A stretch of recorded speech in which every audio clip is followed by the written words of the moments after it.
Salut à tous, donc comme vous savez, je suis un homme plutôt pressé. Antonin, qu'est-ce que c'est que ce masque?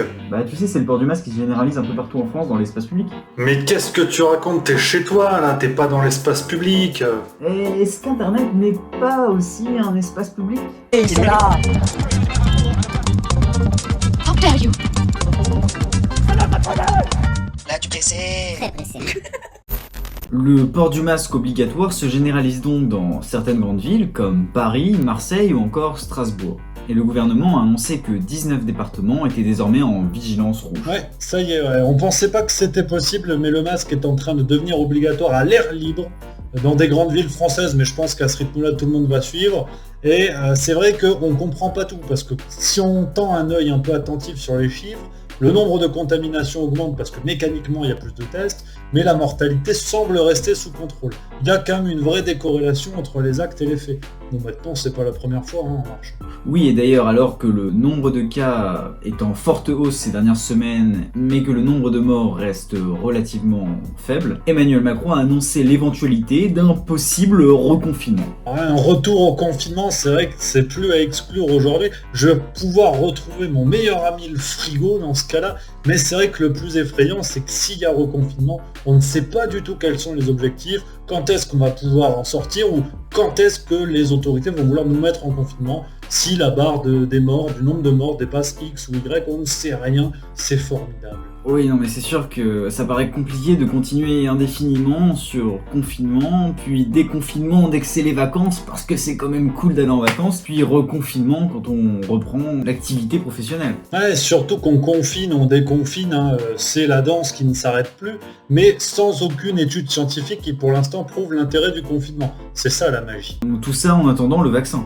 Bah le vaccin, j'ai bien regardé les infos, il y en aurait un apparemment. Apparemment, il y a même des pays dans le monde qui en ont commandé.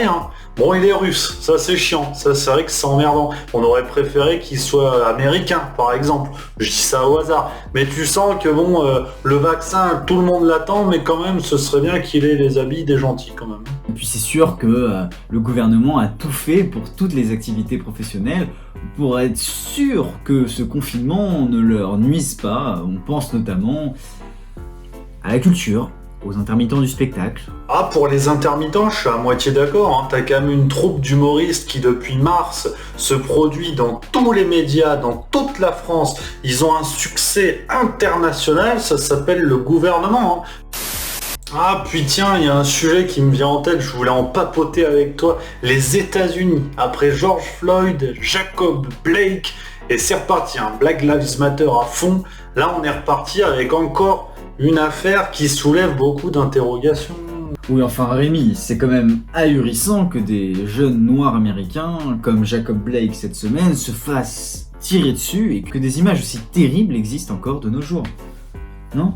Ah, je savais qu'on n'allait pas être d'accord, mais allez, si j'essaie d'être sérieux 2 minutes, il y a un élément dans ton discours que je trouve quand même sujet à question, c'est que un fait ne devient pas plus grave lorsqu'il est filmé. En France, on a aussi des histoires sordides ces derniers mois. On a eu le cas d'Axel Dorier, traîné sur plusieurs centaines de mètres par une voiture. Il n'y a pas eu d'image. Est-ce que ça rend l'événement moins grave?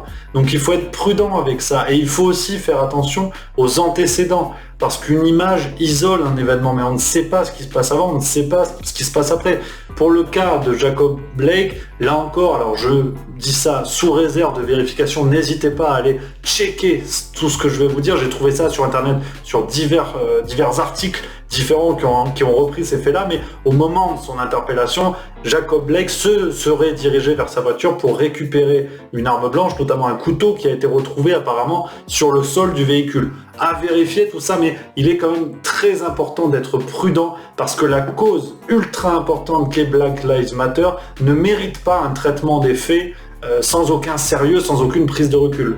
Bien au contraire, si on veut espérer combattre et vaincre le racisme, il faut du sérieux, il faut de l'attention et il faut tout considérer pour défendre toutes les causes qui le méritent. Oui, enfin, je suis désolé, même s'il avait un couteau dans sa voiture, ce n'est pas à la police de tirer à bout portant comme ça. Là, on s'engage dans un vrai débat qui fait l'actualité, forcément les violences policières. Mais comme disait Max Weber, un philosophe allemand, l'État, c'est l'organe qui a le monopole de la violence légitime. Donc c'est un débat compliqué. Je suis pas en train de te dire que cette balle dans le dos, c'est mérité. Aucun être humain sur Terre ne mérite ça, bien évidemment. La légitimité des manifestations, pour moi, elle est tout entière. Mais aujourd'hui, regardons le monde dans lequel on vit. Nous avons forcément des attentats, nous avons du terrorisme, nous avons des personnes qui passent à l'acte meurtrier sans aucun indice qui aurait pu permettre de le deviner et de les arrêter à temps. Donc comment fait-on pour régler tout ça ? Il est trop facile de s'émouvoir sur les réseaux sociaux et de condamner les faits immédiatement parce qu'un homme a tué sur un autre homme. Tout cela est bien trop complet. Gardons les émotions un petit peu à la maison et essayons de réfléchir avec lucidité. Après, bien évidemment, ces faits-là sont dramatiques et pour les familles, c'est terrible. Mais l'émotion n'est pas le meilleur des juges. Eh oui. C'est scandaleux en tant que Français. Après, je ne suis pas américain, donc je parle en tant que Français. Mais c'est scandaleux que la police puisse tirer sur quelqu'un alors même qu'il n'y a eu aucun jugement. Enfin, je veux dire, le policier est le garant de l'ordre, pas du meurtre. Et puis je sais pas Rémi, mais la délinquance c'est aussi de l'autre côté. Je sais pas si t'as vu un jeune blanc de 17 ans qui a tiré et qui est soupçonné d'avoir tué 2 manifestants. Et pour moi, les États-Unis sont encore dans un film des années 50, c'est-à-dire qu'ils croient encore aux bons et aux mauvais dans la vraie vie, et visiblement, ils voient encore la vie en noir et blanc. Ah, la transition est belle, je te l'accorde. Celle-là, elle est belle. Mais quand même, là encore, soyons lucides. Il n'y a pas besoin d'aller aux États-Unis pour voir des meurtres, pour voir des agressions terribles. Donc avant d'aller faire des leçons de l'autre côté de l'Atlantique, regardons ce qu'il y a dans notre pays pour se garder de tout ça, effectivement. Actu suivante. Ah, c'est le grand feuilleton de la semaine, Rémi. Je sais pas si t'as suivi, mais c'est Messi.